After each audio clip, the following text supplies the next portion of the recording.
ভারতমালা প্রকল্পের জমিতে দালাল চক্রের দৌরাত্ম্য, সরকারি আধিকারিক ও NHIDCL এর কিছু সংখ্যক কর্মকর্তাদের সহযোগিতায় চলছে অবৈধ নির্মাণ এবং সরকারি অর্থ আত্মসাতের ফন্দি।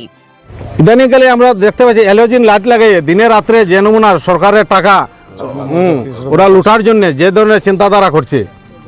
কাছাড় জেলার কাঠিগড়া সমষ্টির কালাইন ও তার আশেপাশের এলাকায় ভারতমালা প্রকল্পের অধিগ্রহণকৃত জমিতে বেআইনি কার্যকলাপের অভিযোগ উঠেছে।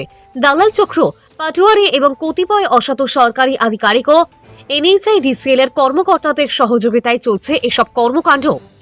অবৈধ নির্মাণ কার্য, গাছের চারা রোপণ এবং সরকারি অর্থ লোপাট করার মতো কার্যকলাপের ফলে সরকারের বিপুল পরিমাণ অর্থের অপচয় হওয়ার আশঙ্কা দেখা দিয়েছে। জমির মালিকদের সরকারের কাছ থেকে প্রাপ্য টাকার 25% দেওয়ার লোভ দেখিয়ে দালাল চক্রটি অবৈধ নির্মাণ কার্য চালিয়ে যাচ্ছে। সরকারের অধিগ্রহণকৃত জমিতে রাতারাতি নিম্নমানের সামগ্রী ব্যবহার করে নির্মাণ করা হচ্ছে গোদামঘর। এগুলি এতটাই নিম্নমানের যে সামান্য প্রাকৃতিক দুর্যোগেই ভেঙে পড়তে পারে। শুধু তাই নয়, সরকারের কাছ থেকে অধিক মুনাফা লাভের আশায় অধিগ্রহণকৃত জমিতে রোপণ করা হচ্ছে লক্ষ লক্ষ গাছের চারা। এই দালাল চক্র এবং তাদের সহযোগীদের কার্যকলাপের ফলে এলাকাবাসীর মধ্যে ব্যাপক ক্ষোভের সঞ্চার হয়েছে। তারা দাবি করছেন এসব বেআইনি কার্যকলাপ বন্ধ করে প্রকল্পের কাজ দ্রুত শুরু করা হোক।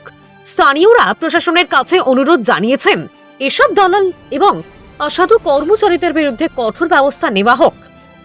এত বড় দুর্নীতির অভিযোগ উঠলেও প্রশাসনের পক্ষ থেকে তেমন কোনো কার্যকর পদক্ষেপ লক্ষ্য করা যাচ্ছে না। সাধারণ মানুষের মধ্যে প্রশ্ন উঠেছে, প্রশাসনের এই উদাসীনতা কি ইচ্ছাকৃত নাকি এদের মধ্যেও কোনো যোগসাজশ রয়েছে? সরকার যদি দ্রুত কঠোর ব্যবস্থা না নেয় তাহলে প্রকল্পটি আরো বিলম্বিত হবে এবং জনগণের করের অর্থ অপচয় হতে থাকবে। এছাড়া এ ধরনের বেআইনি কার্যকলাপ সরকারের ভাবমূর্তিতে প্রশ্নবিদ্ধ করতে পারে। ভারতমালা প্রকল্প দেশের এক গুরুত্বপূর্ণ পরিকাঠামো উন্নয়ন প্রকল্প। এর সঙ্গে দেশের অর্থনৈতিক উন্নয়নের প্রশ্ন জড়িত।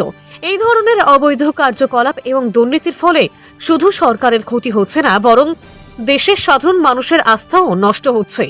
সরকারের উচিত অবিলম্বে এই দালাল চক্র এবং তাদের সহযোগীদের বিরুদ্ধে আইনি পদক্ষেপ নেওয়া, যাতে প্রকল্পের কাজ সময় মতো শেষ হয় এবং জনগণের অর্থ সঠিকভাবে ব্যবহার হয়।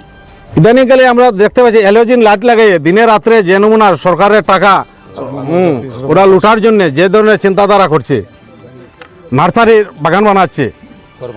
আমি নিজের চোখে দেখেছি 2 গাড়ি 16 চাকের গাড়ি নারকেলের চারা আসছে। আপনারা চিন্তা করুন, 2 গাড়ি নারকেলের চারার কত টাকা দাম, আর এই 2 গাড়ি নারকেলের চারা দিয়ে কত টাকা ওনারা সরকারের আদায় করার চিন্তাধারা। আমার ডিসি স্যারের কাছে বিনম্র অনুরোধ থাকবে, আপনারা ওইগুলা জিনিস সঠিক তদন্ত করার জন্য। অন্য কাজও হচ্ছে, ঘর বানানো হচ্ছে দিনে রাত্রে হ্যালোজিন লাইট লাগাই, এমন রাত্রে লাইট লাগাই দিনে ঘর বানানো হয়েছে আপনার 6 নম্বর জাতীয় সড়কের আশপাশেই। আপনারা গেলে দেখতে পারবেন। আপনারা কি মনে করেন এই ঘর বানিয়ে ওরা মানে টাকা কম্পেনসেশন সম্ভবত এইটাই সরকারের টাকা আর কি 100 টাকা খরচে লাখ টাকা আদায় করবে, ওনারা চিন্তাধারা এইটা। মানে কে বানাচ্ছে ঘরগুলো? পাবলিকে বানাচ্ছে। এগুলো তো আমরা যারা সরকারের টাকা আর কি লুট করার চিন্তাধারা, বা ওরা হয়তো ঊর্ধ্বতন কর্তৃপক্ষের সঙ্গে ওদের কোনো ইঞ্জিনিয়ার হয়তো বা কোনো বড় এই রোডের যে মানে থাকে অপাসিয়া টপাসিয়া, তারা হয়তো কোনো যুক্তি পরামর্শ থাকতে পারে। সরকারের টাকা যেগুলো সব পাবলিকের টাকা, পাবলিকের টাকা যদি নয়চর হয় সেটা আমরা মেনে নিতে পারবো না। আমরা দেখছি বিগত কয়েকদিন থেকে 6 নম্বর জাতীয় সড়কের পার্শ্বে জানি না কে বা কাহারা এক দালাল চক্র, দুষ্ট চক্রকারীরা ওরা নিজেরাই নিজে বড় বড় গড়টর বানিয়ে এখান থেকে সরকারের ক্ষতিপূরণ বেশি আদায় করার জন্য নানান ধরনের বাগানের চেষ্টা করে যাচ্ছে, নানান ধরনের ঘর বানানোর চেষ্টা করে যাচ্ছে। এই ঘরগুলা যদি হয়তো আমাদের টাকা যাবে মানে সরকারের টাকা যাবে। তো যার ধরুন আমাদের পাবলিকের টাকা যদি সরকারের হয়ে থাকে, তো সরকারের টাকা বাঁচানো আমাদেরও কর্তব্য আমি বা দায়িত্ব মনে করি।